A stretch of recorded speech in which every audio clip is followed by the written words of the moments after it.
Maître Willy Wenga, vous nous recevez dans votre cabinet, qui est souvent transformé en studio d'interview, parce que vous êtes l'un des avocats les plus sollicités de la République pour éclairer l'opinion sur des sujets d'importance capitale. Alors, qu'est-ce qu'on peut savoir de ce qu'on appelle une erreur matérielle au niveau de la haute cour, de la haute juridiction?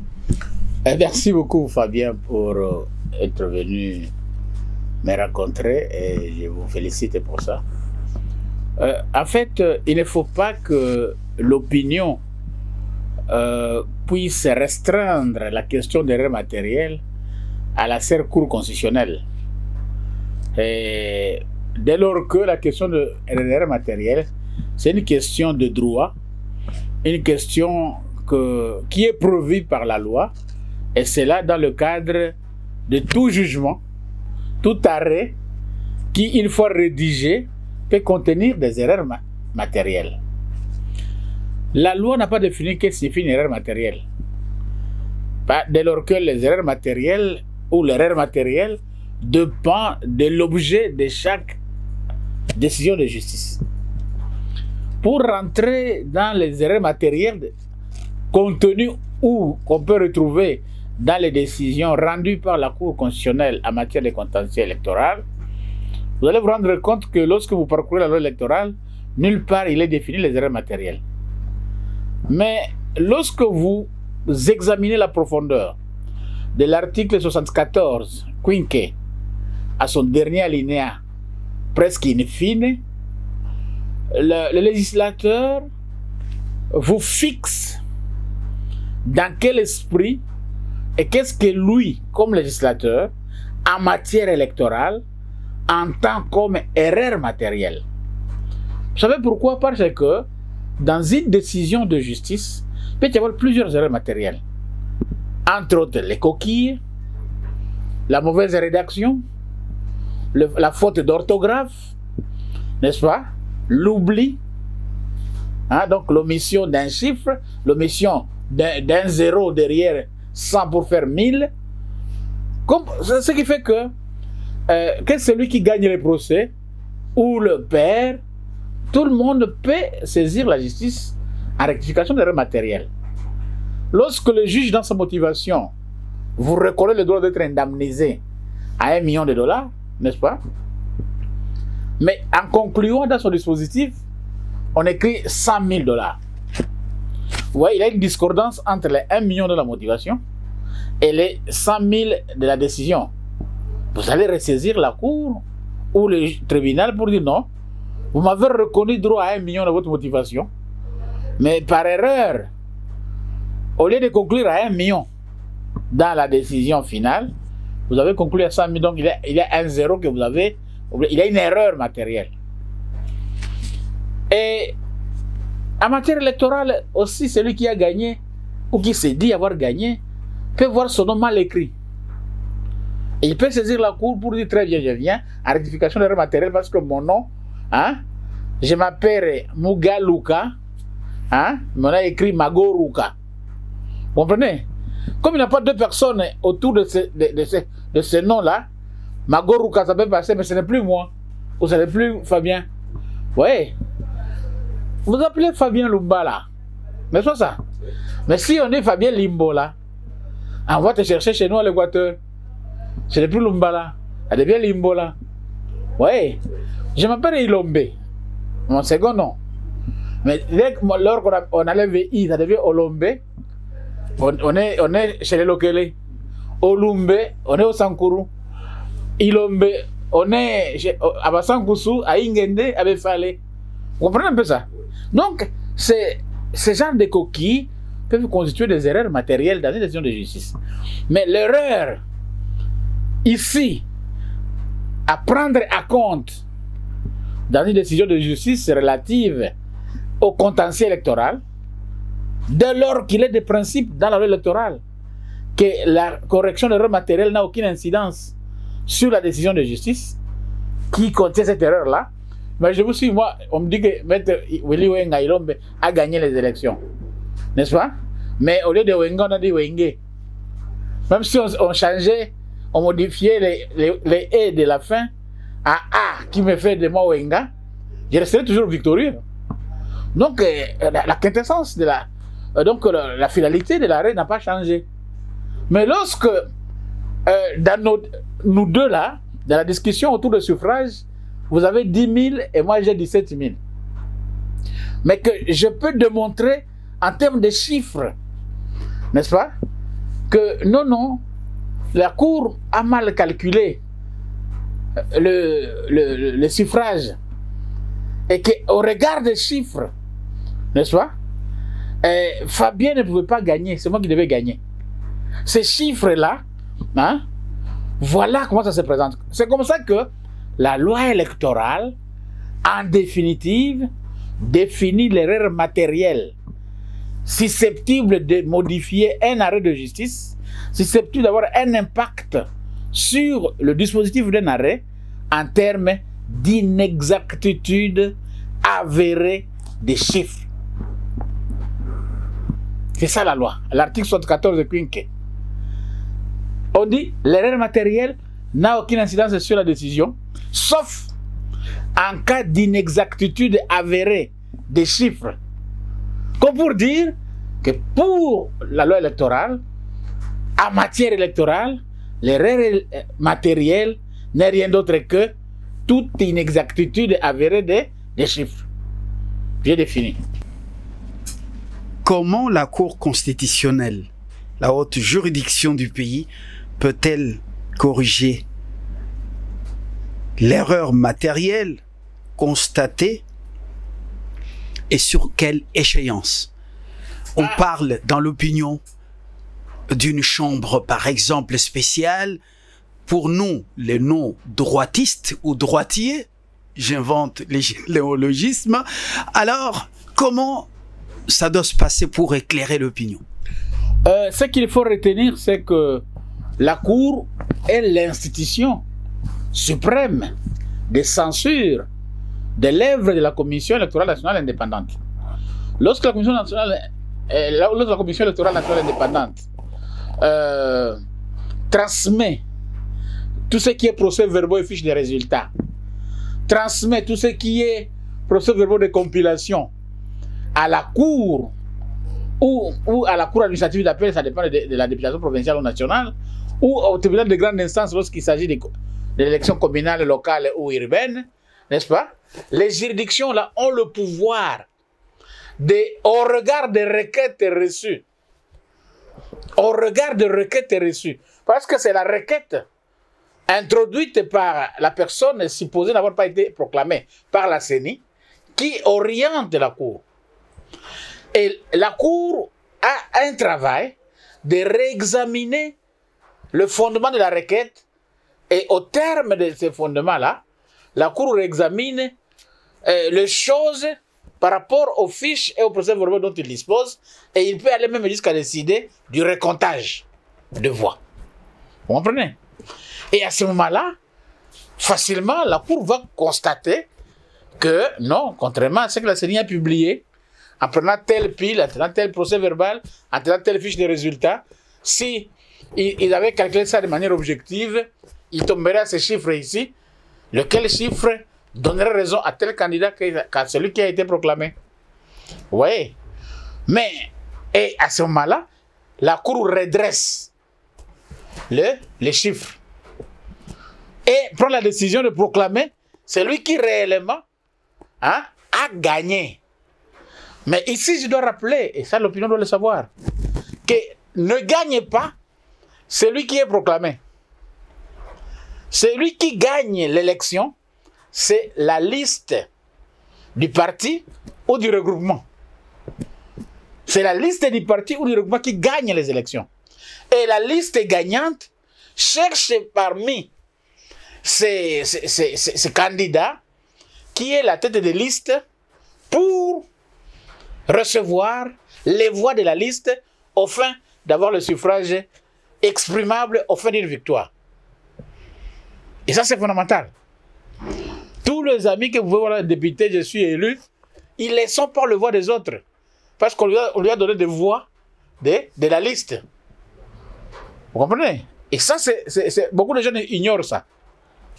Mais il arrive des fois que, à l'intérieur de la liste, qu'il y ait un conflit. La tête de la liste a eu moins de voix. Celui qui le suit a plus de voix. Mais comme la tête de la liste, c'est la personne préférée par le parti, n'est-ce pas? Et là, je pense qu'il doit y avoir des méandres politiques entre le parti et la CENI.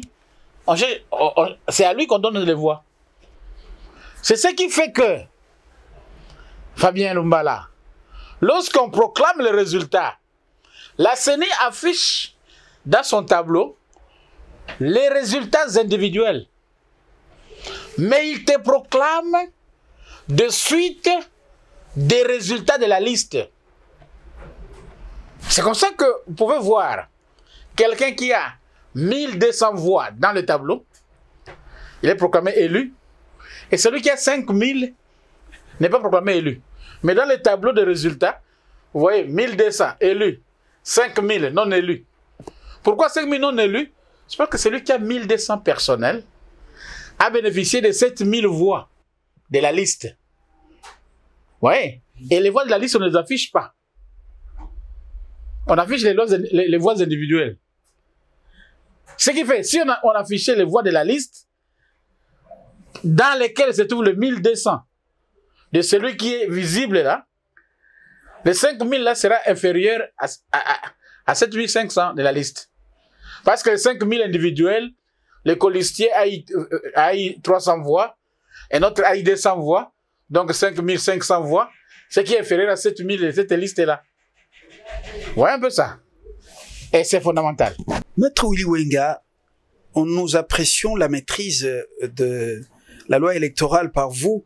Nous avons un système électoral apparemment tortueux, hein, et qui demande un exercice ardu, intellectuel pour le pénétrer. Alors, sur quelle échéance, justement, la Cour constitutionnelle doit ou devra corriger l'erreur matérielle ou les erreurs matérielles après la publication des résultats définitifs des législatives nationales? Fabien, je dois d'abord dire deux choses. C'est que avant qu'on ne commence les contentieux électoraux, j'ai publié un ouvrage qu'on appelle Aide-mémoire, hein, pour le contentieux des résultats. Et c'est un livre qui n'existe plus. Tout a été vendu. Peut-être il y a deux exemplaires, tu auras un exemplaire. Mais aussi, il faut reconnaître que la loi a prévu que le contentieux électoral doit se vider dans les 2 mois. Contrairement à la loi d'avant, qui laissait ouvert. La loi actuelle, la loi de 2022, a précisé que le contentieux électoral doit s'examiner, se dérouler et se terminer en 2 mois. Et pour notre contentieux ici, le dernier jour c'est demain, le 23. Je ne sais pas le 23, c'est le jour, c'est demain, je pense. C'est le 23. Vous comprenez? Comme pour dire quoi? Comme pour dire que d'abord, le fait d'avoir proclamé, d'avoir rendu les arrêts, tous les arrêts, la Cour a vidé le contentieux.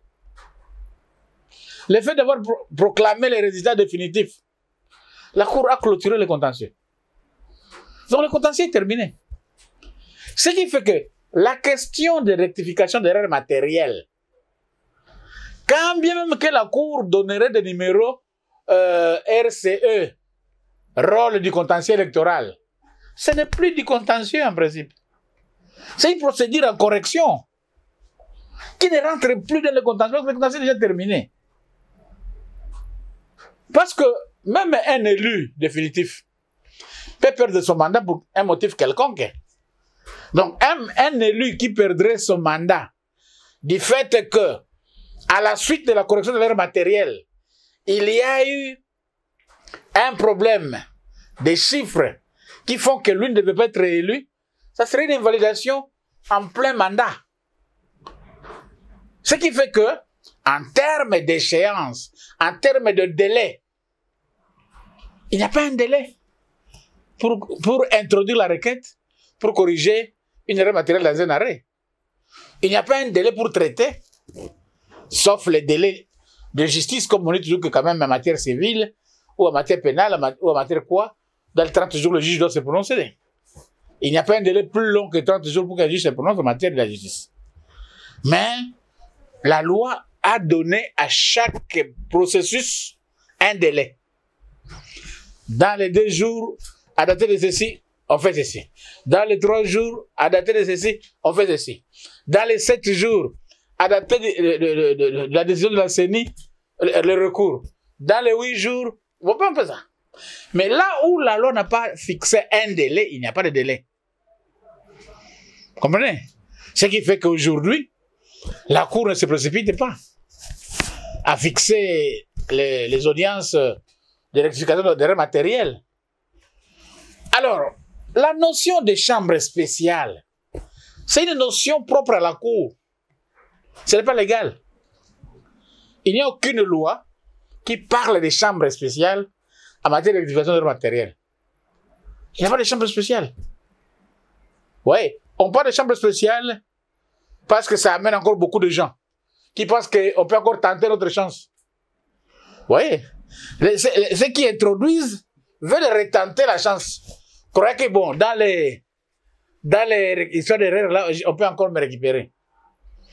Mais la rectification d'erreurs matérielles, c'est tellement difficile à faire changer l'arrêt rendu, quand bien même que quelques arrêts peuvent être modifiés dès lors qu'on trouve des cas d'inexactitude avérés des chiffres. Ou quand bien même que lors de la transcription des chiffres, on a mal transcrit. Vous voyez? Voilà. Méthode ou l'approche Dieudonné Kamhouleta, président de la Cour constitutionnelle, dans le traitement du contentieux électoral, le tout récent, c'était le 9 juges internés, ils étaient tous là, et ce n'était pas traité par un groupe de juges, ainsi de suite. Une approche qui sort de l'ordinaire. Alors, pour la correction de l'erreur matérielle, est-ce que ça pourrait appeler justement la présence de tous les 9 juges, ou c'est juste une chambre spéciale de quelques juges, 2 ou 3?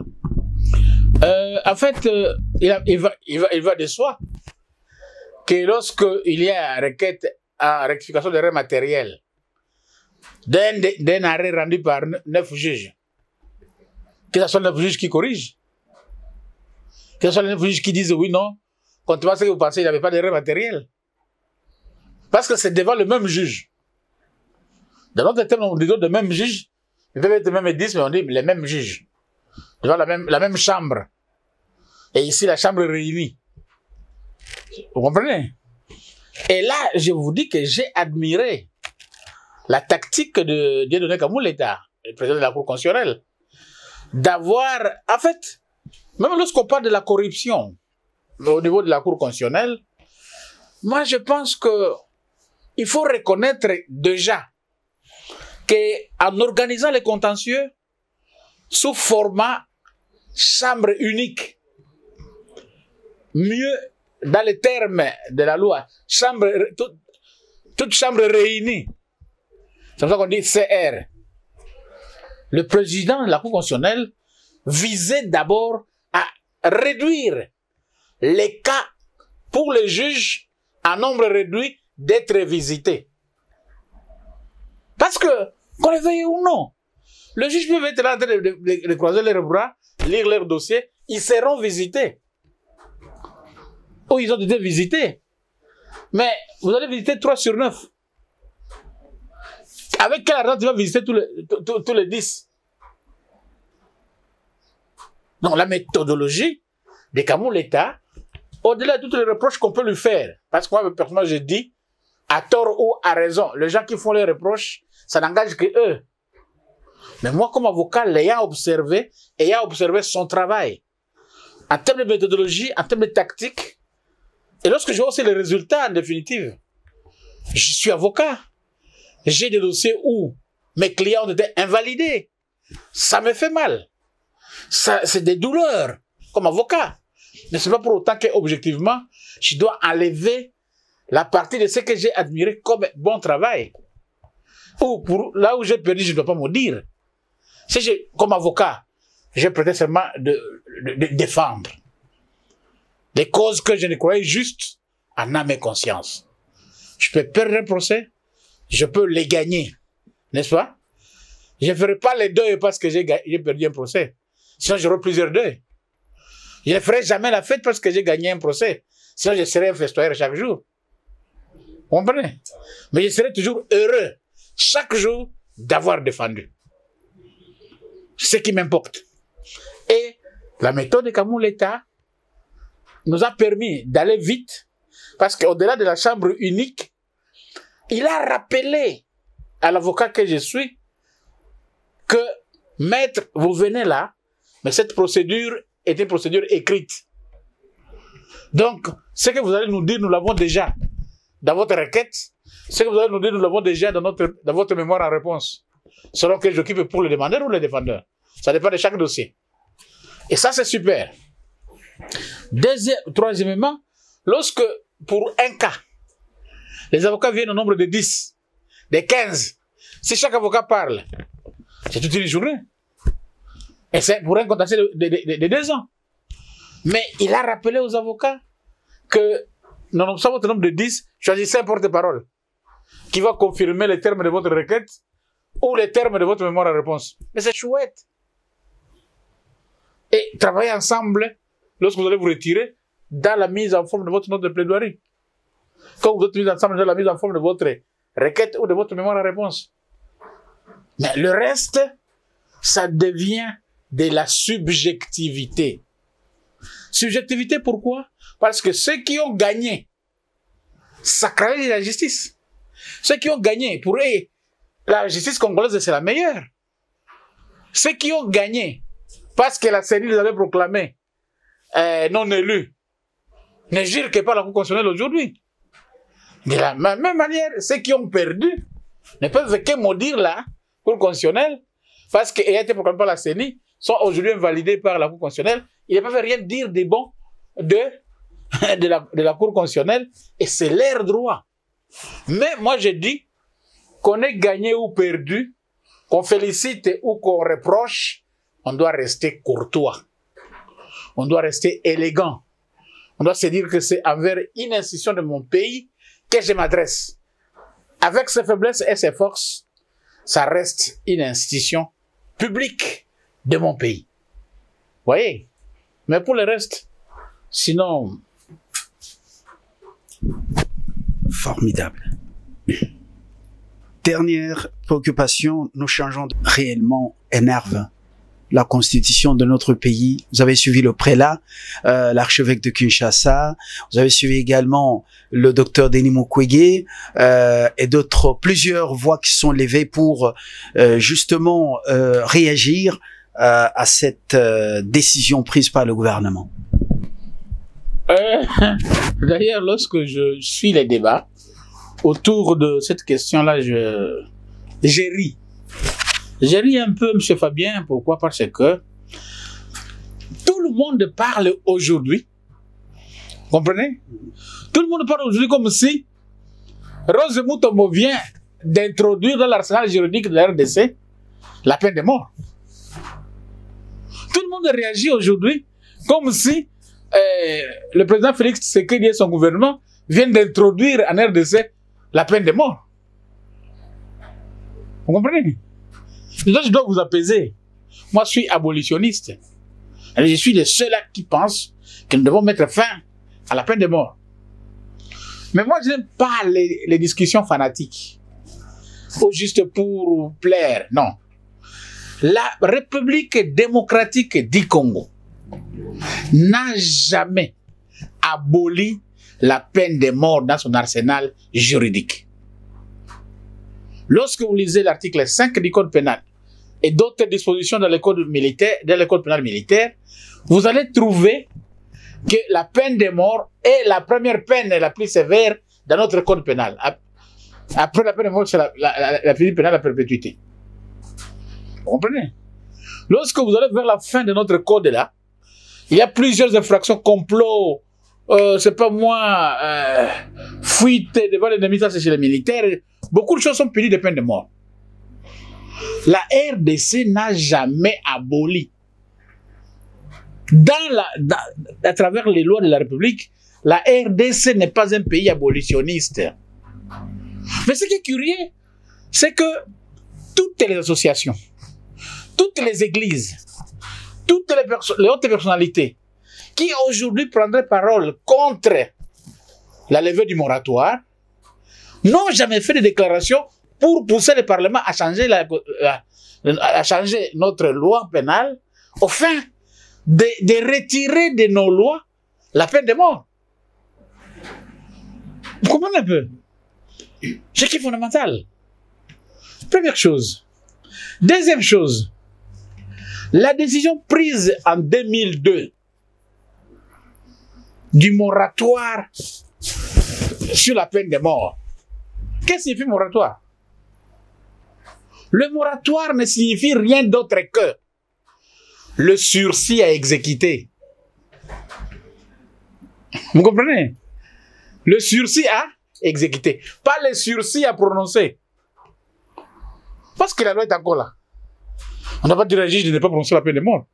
Parce que chaque jour, les peines de mort là, sont prononcées par nos causes de tribunaux. Chaque jour. Jusqu'au moment où nous sommes là, il n'y a même pas 10 jours, 20 jours, ou même un mois, qu'il y a des gens qui ont été condamnés à mort et qui sont à la prison centrale de Makala. Ou à Munzenze à Goma. Ou à la Kassapa. Vous comprenez un peu ça? Ça, c'est deuxième chose.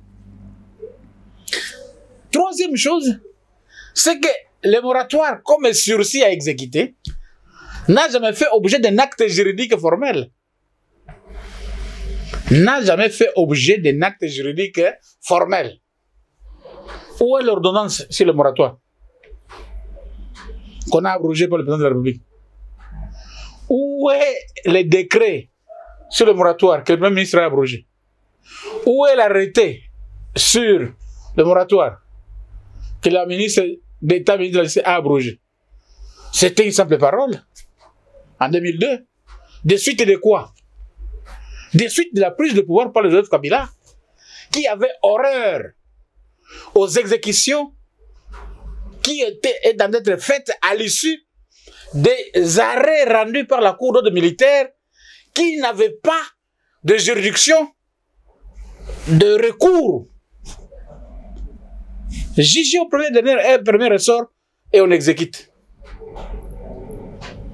Alors que Joseph Kabila a pris le pouvoir et comme il devait s'inscrire, n'est-ce pas, dans une logique autre que celle de son père, qui était une logique très révolutionnaire, lui voulait un peu rassurer tout le monde. On a lancé le moratoire. Et en définitive, n'est-ce pas, le moratoire, c'est quoi? Le moratoire, c'est le silence du chef de l'État à répondre à une demande de grâce présidentielle. C'est le silence. Parce que lorsque le chef de l'État, un condamné à mort, qu'il a été au dernier degré, donc il n'a plus de voie de recours, il attaque l'exécution. On ne peut pas exécuter un condamné à mort avant qu'il exerce son droit de grâce. Et la Constitution reconnaît au chef de l'État les droits de grâce. Donc même si nos cours de tribunal prononcent la peine de mort, seul le chef de l'État a le pouvoir de dire non, n'exécutez pas. Transformer cette peine à perpétuité. Et c'est fini.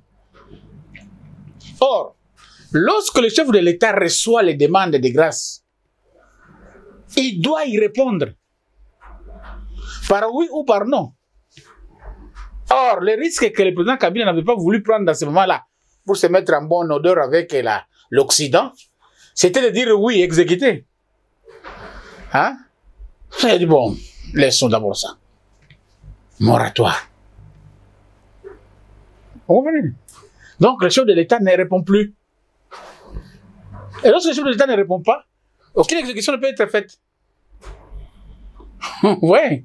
Lorsque le chef de l'État ne répond pas, ou il répond par non, n'exécutez pas, ou bien oui, sa grâce est fondée. Alors ce silence du chef de l'État là, c'est un moratoire. Et même si on a levé aujourd'hui le moratoire, pris dans le sens de ce qu'ils pensent, n'est-ce pas?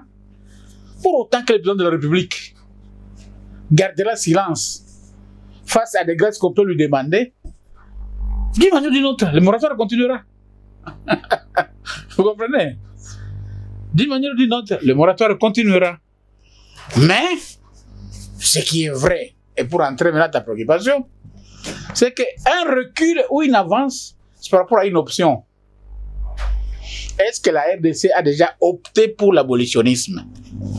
Si la RDC l'avait déjà fait, et aujourd'hui, il demande encore qu'on commence à exécuter, c'est un recul. Mais si la RDC n'a jamais été abolitionniste, la RDC a toujours été rétentionniste, c'est ça, le côté abolitionniste.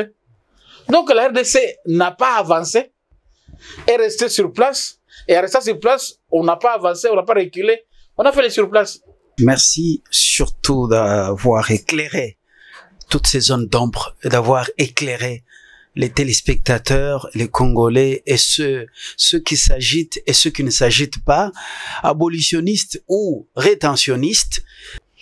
Vous savez que nous avons cette responsabilité, nous les intellectuels, à un certain moment de nous libérer du carcan d'appartenance. Parce que l'intellectuel congolais aujourd'hui est prisonnier des appartenances. Lorsqu'on appartient à un parti, on ne sait plus dire ce que l'on pense parce que ça ne cadre pas avec la ligne du parti. Ça ne cadre pas avec la ligne du regroupement. Ça ne cadre pas avec la ligne de l'église. Ça ne cadre pas avec la ligne idéologique. On peut ça.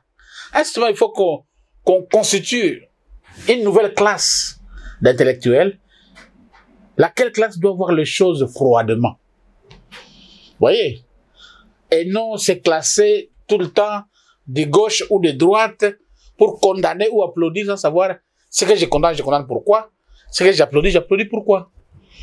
Au moins une chose que c'est par rapport à la peine de mort, que le pays est en difficulté, la situation de la traîtrise a pris de l'ampleur, la situation des complots a pris de l'ampleur, et il revient au président de la République et au gouvernement de définir une nouvelle politique pour lutter contre ça. La solution trouvée est de commencer à autoriser les exécutions. Ben, ils apprécieront demain. La solution trouvée était de ne pas autoriser. C'est une question d'apprécier. Moi, je vois en Europe, lorsqu'il s'agit d'une cause commune pour la marche de la nation, opposition et pouvoir se mettre ensemble et parlent. Mais ici, chez nous, devant des situations même les plus existentielles possibles, on reste toujours divisé.